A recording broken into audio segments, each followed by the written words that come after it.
law enforcement, mayors, different people with input of what we're doing. One of the things that we all know with the situation of the homicide rates going up in our state, unfortunately, one of the things none of us want to be talking about, but the truth is they're going up faster than they've ever went up. And we've got to deal with that situation. And that's why I called the special session. Now, I know there's a lot of other issues out there the legislators brought up today, things that they want to talk about, different issues. But the reality of it is the special session needs to be narrowed down to really focus on one issue, and that is the violent crime here in the state of Missouri, and that's those homicide rates. I think as we come from Cape Girardeau today, there was another homicide here in the city. Young man, I also believe, got shot today walking down the street. When I was in Kansas City just a few days ago making the same roundtable discussion, a young lady got shot and killed, pushing a baby in a carriage. This has got to stop, and we got to figure out how we do this. This is a problem that's continued on for a long time, and we got to figure out how to address the issue. I don't think one entity is going to be able to fix it. It's going to take some cooperations between the federal government, the state government, the local governments, and all of us working together to address these issues. But the special session will definitely be generated towards violent crime. There's basically 6 provisions in that special session that we'll be discussing in that. One is the police and public safety employee residency requirements for St. Louis.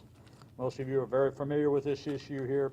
The reality of, since I've been governor, there's been a shortage of officers in St. Louis, anywhere from 125 to 200 ever since I have been governor in the state of Missouri. For whatever reason, that number is not being able to meet the demands that we need. We need officers on the streets to fight violent crime. The second part of that is juvenile certification. This proposal requires the court to determine if a juvenile should be certified for trial as an adult for the offense of unlawful use of a weapon or a armed criminal action, both very serious crimes. Again, we're not talking about misdemeanors, we're not talking about warrants, we're talking about hard, violent crime. And one of the most important things in this piece of legislation is the witness protection program. For years, we've heard of that on the federal level, and we know one of the biggest problems with getting people to come into the courtroom is being able to protect the witnesses to come in there. Last year, as I went around the state in the last 2 years, when I was talking to the African American community, law enforcement, prosecutors, civic organizations, civic leaders, elected leaders, one of the things that we all understood loud and clear is we need to figure out some way to protect witnesses. We have the opportunity to do that. We have the funding I'll try to make available that we can protect these people. The other provision in this protection is also the ability, if something should happen to a witness, if something should happen to them, bad situation would happen, their testimony could be used in a court of law to be allowed to be heard as testimony against a violent felon. The other one in there, of course, funding's part of it. We're going to figure out a way to fund this as we move forward. The other one is endangering the welfare of a child. This proposal modifies the offense of endangering the welfare of a child for a person who encourages a child to engage in any weapons offense. Basically what you know there, as many of you do, the violent criminals up here are taking children out there, having them hold the weapons, having them be the problem. If somebody gets stopped, they're the ones that get caught with it. The last provision is unlawful transfer of a weapon. This proposal would increase penalty for a purpose who knowingly sells or delivers firearms to a child less than 18 years without the consent of the child's parent or guardian. This was simply already the law, state law. This is taking it from a misdemeanor to a felony, is what it is. All of these provisions were heard last year, for the most part, in the legislative session. We all know how that took place, and unfortunately, these didn't get done. These should be, for the most part, nonpartisan issues that will really help fight the violent crime in our state, and we have to address that issue. The reason I did this in July, I very well understand that there's elections coming up. I know we're dealing with COVID-19. I know we're trying to get the economy back. A lot of things are happening. But every day I don't do this, somebody else is dying out in the street, and we need to give everybody the tools they need to be able to stop that problem and slow that down. So with that, Director, you got a few words? Thank you, Governor. I am Sandy Carson, Director of the Department of Public Safety. I've been in public safety now for about just shy of 2 years. Prior to that, I spent 33 years as a trooper with the Missouri State Highway Patrol. And every law enforcement officer gets into law enforcement because they want to make a difference. They want to give a voice to those people who may not have a voice, and they want to help those people who are vulnerable. And we see in public safety the witness protection piece of this proposal as being one of the key pieces to assisting public safety officers as well as the communities. It will assist those who may be fearful of testifying or coming forward and identifying themselves as a witness. And so we're very pleased to see this in there. There are other pieces in here. We see that it's going to help with the juvenile situation as well. And also, many agencies across the state have changed the residency requirements, and we see that they are doing that in an effort to recruit more officers and to fill their vacancies to serve their communities. And we see this piece as helping St. Louis City recruit and retain the officers that they so badly need in this area. So with that, I appreciate the governor's proposals. I appreciate him calling a special session and his attention to the violent crime across our state. So thank you. Thank you, Director. Mayor? Thank you.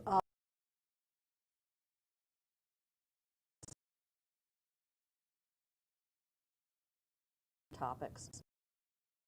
Community here in St. Louis is much worse than it's been in recent years. So far, many of you know 138 homicides so far this year in the city of St. Louis. That compares with 110 last year. And sadly, those are the homicides, but many more shootings as well. This year in our city, 30 kids under 18, young people under 18, have been the victims of shootings. 11 of those young people have died, and that's just in the city of St. Louis. Another 27 kids throughout the metro area and another 10 deaths. It's a very serious situation. We need both prevention and we need enforcement. And for us, enforcement is being able to fill the open positions that we have in our police department. Today, we're 130 police officers short of our authorized strength. We're very thankful for the relationship that we have with our federal partners, many of whom are here today, the U.S. Attorney Jeff Jensen, DEA, ATF, U.S. Marshals. All of our federal partners have been very helpful to us. However, we need to fill these 130 police officer positions that are short. Nobody else in the entire region has a residency requirement. City of St. Louis is just 62 square miles. We need to be able to hire more officers. We need to be able to have a more diverse police force.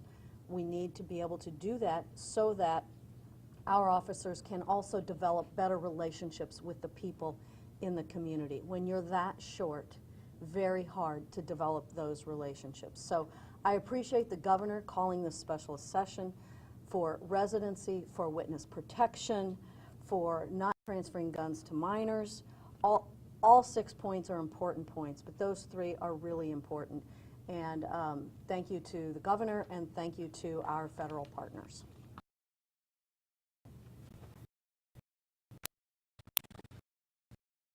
The night of June 1st of this year will always be remembered as one of the most tragic nights, arguably the most tragic night in our department's history. 4 of our officers were shot, and retired police captain was shot and killed during the civil unrest which struck our city in the wake of the appalling George Floyd incident. Over the past 7 weeks, we have continued to respond to ongoing protests and demonstrations on almost a daily basis. Additionally, in an unprecedented surge, over the past 7 weeks, St. Louis has averaged 10 homicides per week, bringing us up to 138 homicides compared to 110 at the same time last year. As of this past Monday, the St. Louis Police Department was down 130 officers from its authorized strength. Needless to say, our officers are physically, emotionally, and spiritually drained. We desperately need more officers, and we need them now. The #1 barrier to recruitment of more officers is the city's residency rule. I pray that during the special session, the Missouri legislature would strongly consider these facts and remove the residency rule so that we can recruit more officers, which will in turn enable us to address violent crime in our city in a much more significant way. Also, during the special session, funding for witness protection will be considered. So often our witnesses fear retaliation and are therefore reluctant to participate in the prosecution of violent criminals. Funding for witness protection will go a long way in ensuring that violent criminals are held accountable, thereby making our city a safer place to work, live, and play. And finally, we would hope that the legislation preventing the unlawful transfer of weapons to children under 18 would also come to fruition during the special session. Thank you.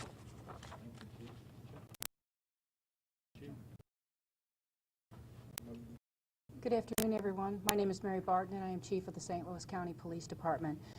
Thank the Governor and all my distinguished partners here for the opportunity to get together and discuss problems that affect us all.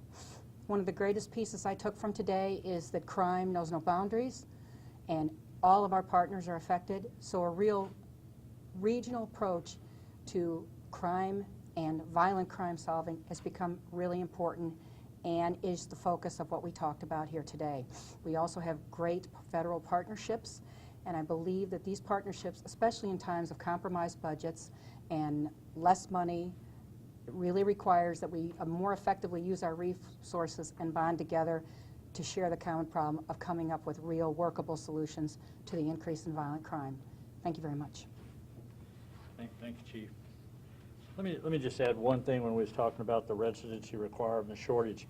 That's just not a St. Louis problem. Everywhere you go across the state, it's difficult to hire police officers, no matter where you're at, whether it's Columbia, Greene County, small departments across the state, Highway Patrol. We're all struggling to figure out who that next generation of law enforcement officers are. So with that, we'll take a few questions. Kelly, is that what we're going to do here? Okay. From talking with legislators, they pointed out two things about this special session. One, the fact that the legislators may not debate the bills until mid-August, and number two, that it doesn't include overhauling police practices like many protesters have been demanding. I want you to address both of those concerns, that some of these bills aren't going to be passed really quickly, and what you alluded to at the beginning, that it's not including quote-unquote police. Look, I know there's elections coming up. I know there's lots of reasons maybe not to come. But every day we delay on this, somebody's dying, and we all know that. Somebody's getting killed every day. Anything we can do to speed this process up, to give law enforcement and prosecutors the advantage to use this, I would like to see it done as soon as possible. That's why we called it in July. Been much easier to do it in special session. I get all that. Or, I mean, I'm sorry, at veto time. But the reality of this is really happening. It happened today right here in St. Louis. And it's not going to stop. So everybody needs the tools they need to be able to fight this problem on that. When you talk about police reform, some of the discussion that was brought up at the roundtable discussion today, I know that those will be lengthy discussions, trying to find out what the end game to that is and how are you going to do that through the process. That does need to go through committee processes. Testimony needs to be heard on that. That is going to be a lengthy process, I believe, to get that done. That's what the legislative sessions are for. So, again, as I talk to legislators today, I think those discussions will be there. I just don't see how to get that done in a special session. And again, I think the violent crime right now, they're seeing the homicide rate. We got to do everything we can to slow that down. Well, will you have concurrent jurisdiction for this session? We're going to have everything on the table that we possibly can, to figure out how do we fight violent criminals. I don't know what that'll look like. I don't know what all the legislators are brought into that. But right now, I think you got to look at all the options. I mean, early on, I met with prosecutors up here. I met with law enforcement up here trying to figure out how can we help, all the way from offering attorney general's help to help work cases, to be able to help with violent crime. That's still on the table. Yesterday, even at the Galleria, the police people we're talking to talk about the availability of guns in the St. Louis area, especially all the guns that are everywhere. Why isn't that on the agenda? Will that ever be on the agenda? Yeah, you can come in the legislative session anytime. The Second Amendment's going to be an issue that's going to, here in the state of Missouri, there's a lot of people who have very strong feelings about that, including myself, as the governor of this state. But that's not going to be something you're going to fix in a special session, and I think anybody would realize that. It's going to take some time for that discussion to take place. And Governor, we know that even if this residency requirement is lifted, these officers aren't going to be hired overnight. The President has been talking about sending federal agents into some of the major urban areas around the country, and I'd like to know if the mayor and you are in agreement on a position on this. Would you support the President sending federal agents into St. Louis in the short run to help with this problem? Well, first of all, I'm going to be clear. Where would you say that problem? I'm more supportive of the federal government come in to help with violent crime. I am. I've worked with the federal prosecutors ever since I've been governor. I think we need that help right now in the resources. I think that's why they sent officers to Kansas City, legends up there, was strictly to help violent crime. That's what started that whole situation. But Jeff, he's not speaking today, but I mean, I think anytime we can get people in there to help with resources, we need to do it. Right now, we're using state resources to help St. Louis region and to work with the federal government. So anytime we get more resources in there to fight violent criminals, I'm supportive of that, wherever they come from. Can we clarify on that? One more. Can we clarify clarify on that, because like the federal officers that are in Portland are different from the federal help in Kansas City. So would you support the kind of help they're getting in Kansas City, or would you say, let's go for it and get the federal help they're getting in Portland? Let me just say this. I don't know the entire situation of what I see on the news in Portland like everybody else does. I don't know the background with the police departments there. I don't know how limited they are. So that's a more complicated question than just giving an opinion, and that's what I'd be doing. The reality of it is, if people are committing criminal acts, then I think whatever resources you take to stop the criminal acts. You know, we've lost vision of what a peaceful protest is in order to turn into a violent protest. And a violent protest is, I don't think any of us want that. I don't even think the peaceful protesters are trying to get their message out wants that, because it distracts from their message. And I think that's what you're seeing now. So whatever the resources is that someday, we got to make sure that stops. You just can't continue to have violence out there day in and day out. Something bad's going to happen out of that if we don't address it. All right, thank you, Governor. All right, thanks everybody.